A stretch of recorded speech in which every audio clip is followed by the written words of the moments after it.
One, two, three, four. Hello everyone. Aime is here to learning speaking English.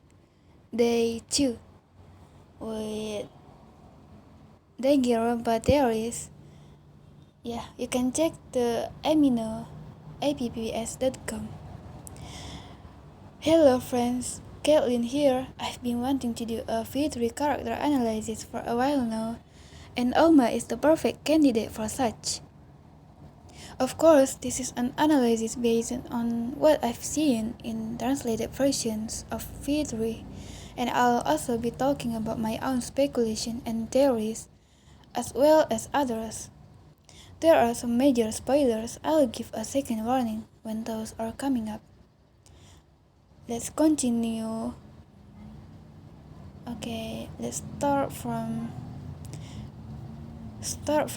personality. Yes. Oma Kokichi is the opposite of what you'd expect from someone in power.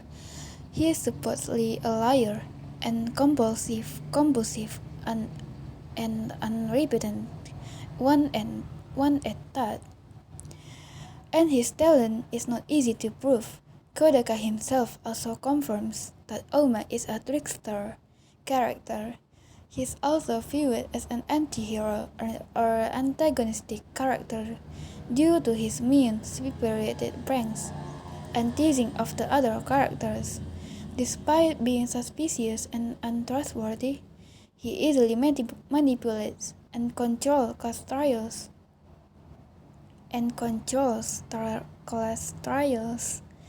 which may show his leadership skills. He may also impose ominous and give off unsettling expressions and vibes. Often, he sheds what are called crocodile tears and cries like a child, calling the others mean, despite this being over dramatic and fake. He seems less than fazed that he is widely disliked though, and even claims that no one would care if he died. As a leader, he do want to gain followers. You do this by gaining others' trust.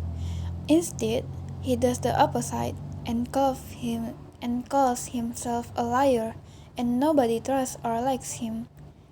But I like him so much. He's also somewhat rude in the way he speaks and comes off as mean to the other students. Okay, so the spoilers start ahead. It is also intentional by Spike Chunsoft that Oma breaks the fourth wall.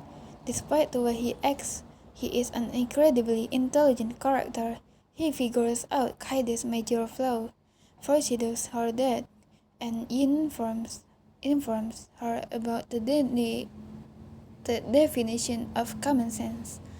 He also predicted the exact way Kaito would die, and foreshadows Tenko's death minutes before it happens.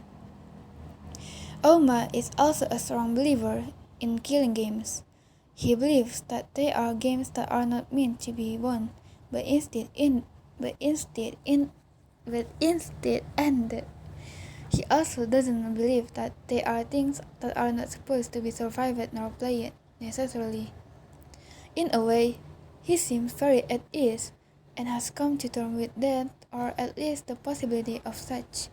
Other notable moments where he shows his intelligence is when he makes complex plans and investigates murders alone without other noticing, which later makes him seem even more suspicious.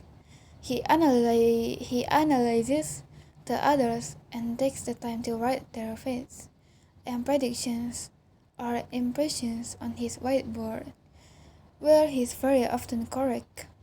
One of his abilities is also keen intellect, and its description says he's one of the most intelligent students. Yes, I agree. I agree with that.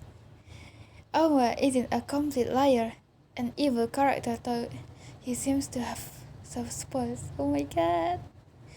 More closely with the boys than the girls. He refers to everyone, including the boys with the chan suffix. Example, uh, Sayhara-chan and Momota-chan, which can be seen as rude considering it is associated with females. It is a soft and tender suffix, though, and often used to show affection. He also refers to some of the character as his beloved. This may be sarcastic, but it is often used in a flattering way. I believe that he was sweet voice. I believe it too, underneath his evil intent, and this is proof. Next is talent. It's all too easy and used as a scapegoat to say he's lying about being a leader because he's a liar. It's true, he is, but I feel there's some truth in his talent. After all, he wouldn't have the SH11 if it wasn't true, right?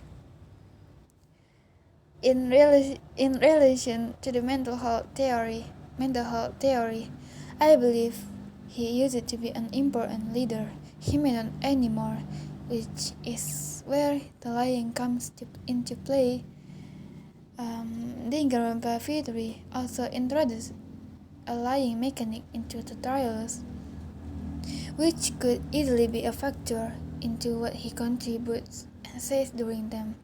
Among them in theory is truth versus lies, and it's simple to believe that he may have been taken out of power, as well as over exaggerating his skill and status or whatever. Okay, it's already 7 minutes.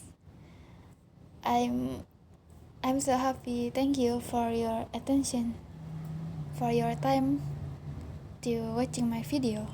Goodbye guys. See you in day 3.